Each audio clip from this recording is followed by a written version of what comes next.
এভাবে টেনে টেনে বাটিটার শেপ দিয়ে দিব। আসসালামু আলাইকুম সুপ্রিয় দর্শক শ্রোতা, আশা করি আপনারা ভালো আছেন। আর আজকে আমি একটু ভিন্ন ধরনের কাপ বানিয়ে নিয়েছি। আমার এই রেসিপিটি যদি আপনাদের কাছে একটু ভালো লেগে থাকে, লাইক কমেন্ট শেয়ার করে দিবেন আর সাবস্ক্রাইব করতে ভুলবেন না। আজকে আমি কাপ চাট বানিয়ে নিব। তার জন্য কিছু ডাবলিউ সারা রাত ভিজিয়ে সিদ্ধ করে নিয়েছি, আলু কুচি কুচি করে কেটে নিয়েছি, কিছু চিকেন, তেঁতুলের একটা চাটনি বানিয়েছি, মেয়োনিজ নিয়েছি। মেয়োনিজের পরিবর্তে আপনারা দই দিতে পারবেন, টক দই বা মিষ্টি দই। তারপর নিয়েছি ধনিয়া পাতা কুচি, পেঁয়াজ কুচি, শসা কুচি, একটি ডিম ফাটিয়ে নিয়েছি। প্রথমে দিয়ে দিচ্ছি চিলি ফ্লেক্স, তারপরে দিচ্ছি লবণ, দিচ্ছি জিরা পাউডার, তারপরে দিচ্ছি আমচুর পাউডার, এটা আমি বাসায় করেছি, কর্নফ্লাওয়ার, 2 চামচ ডিম দিয়ে দিচ্ছি। এখন চিকেনটাকে ভালো করে মিশিয়ে নিব। কর্নফ্লাওয়ারটা বুঝে শুনে দিতে হবে, কারণ ডিম দেওয়ার পরে একটু লিকুইড হয়ে যাবে, সেক্ষেত্রে আপনারা কর্নফ্লাওয়ারটা আর একটু বাড়িয়ে দিতে পারবেন। চিকেনটাকে আমার ম্যারিনেশন করা শেষ হয়ে গেছে। ফাটিয়ে রাখা ডিমটা পুরাটাই দিয়ে দিয়েছি আলুর মধ্যে। তারপর দিয়ে দিচ্ছি পরিমাণ মতো লবণ, তারপর দিয়ে দিচ্ছি চিলি ফ্লেক্স, পাউডারও কিছু দিব কর্নফ্লাওয়ার। এখন এটা ভালো করে মিশিয়ে নিব, এইভাবে রেখে দিব। চেক করে দেখি তেলটা ভালো করে গরম হয়েছে কিনা। হ্যাঁ, এখন দিতে পারবো। সবগুলো চিকেন আস্তে আস্তে দিয়ে দিব। তো আমি সবগুলো চিকেন দিয়ে দিয়েছি, আস্তে আস্তে ভাজা হোক। আর ওইদিকে আমি আরেকটি ডো তৈরি করতে হবে। কিছু আটা নিয়ে নিচ্ছি, এখন দিয়ে দিব কিছু বাটার, পরিমাণ মতো লবণ। এখন আমি বাটারটা ভালো করে আটাটার সাথে মিশিয়ে নিব। আপনারা ময়দা দিয়েও করতে পারবেন, আর আমি এখানে বাটার দিয়েছি। এই বলে আপনারা বাটার দিতে হবে এমন নয়, আপনারা তেলও ইউজ করতে পারবেন। পানি দিয়ে ভালো করে মেখে নিচ্ছি, আর সামান্য চিলি ফ্লেক্স দিয়েছি। তো আমি ডোটা তৈরি করে নিয়েছি। চিকেনগুলো ভাজা হয়ে গেছে, চিকেনগুলো আমি নামিয়ে নিচ্ছি। সুন্দর ভাজা হয়েছে, একদম কোর করে মোচমোচে হয়েছে। এখন দিয়ে দিব আলুগুলা, কিছুক্ষণ এভাবে ভেজে নিব। পুরোপুরি রুটিটা বেলে নিয়েছি। রুটিটাকে আমি এভাবে চামচের সাহায্যে এভাবে করে দিব, যাতে করে না ফুলে ওঠে। ফুলে গেলে কাপ চাটটা ভালো লাগবে না। কুকিজ কাটারের মাধ্যমে আমি এটা কেটে নিব। যদি কুকিজ কাটার না থাকে, সেক্ষেত্রে বাটি বা গ্লাস বা অন্য কোনো কিছু দিয়ে কেটে নেবেন। এইভাবে আমি আরও রুটি বেলে নিব। রুটি বেলার ফাঁকে আলুগুলো দেখতে এসেছিলাম, দেখতেছি যে এগুলো ভাজা হয়ে গেছে। আমি নিব, মচমচে করে ভাজা হয়েছে। আমি একটি বাটি নিয়েছি, এটা গ্লাসের মধ্যেও করা যাবে।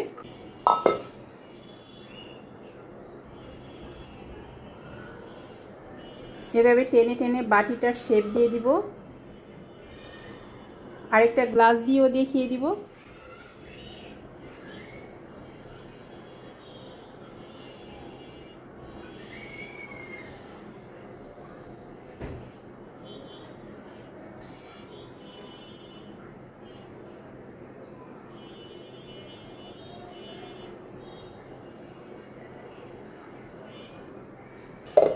গ্লাস নিয়ে নিয়েছি, আপনারা গ্লাসেও পারবেন চাইলে, তো গ্লাসেও আমি দেখিয়ে দিচ্ছি।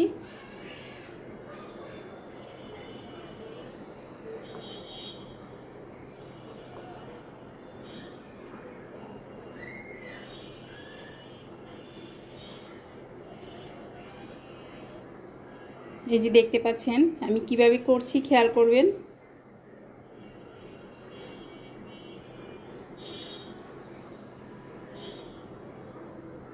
তো আমি 2টি কাপ তৈরি করে নিয়েছি। এখন এই দুটি ভেজে দেখাবো, এভাবে ধরে তারপরে ভাজবো।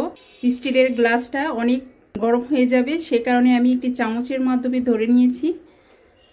এইভাবে হালকা হাতে একটু নিচের দিকে নামিয়ে দিচ্ছি, যাতে কাপটা নিচে নেমে যায়। আর এটা মচমচ করে ভেজে নিব। হালকা হাতে এভাবে ধরে রাখবো, যাতে করে নিচে প্রেসার না পড়ে।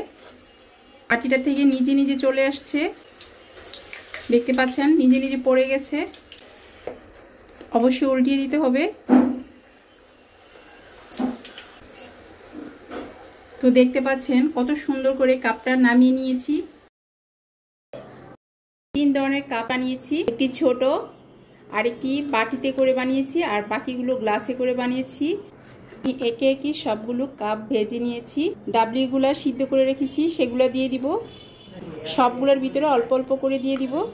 এগুলো একটু বড় করে বানিয়েছি, সেই কাপটা একটু বড় হয়েছে। একটু ছোট বানিয়েছি, সেই কাপটা একটু ছোট হয়েছে।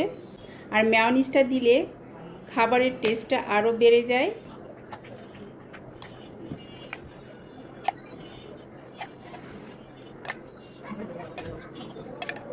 এখন দিয়ে দিব চিকেন, যে চিকেনগুলো ভেজে রেখেছিলাম।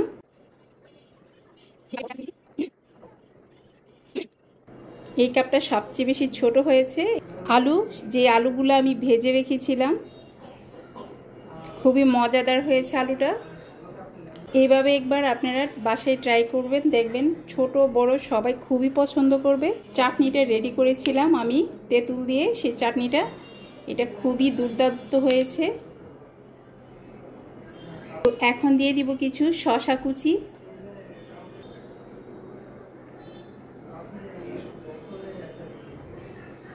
আবার দিয়ে দিব তেঁতুলের চাটনিটা।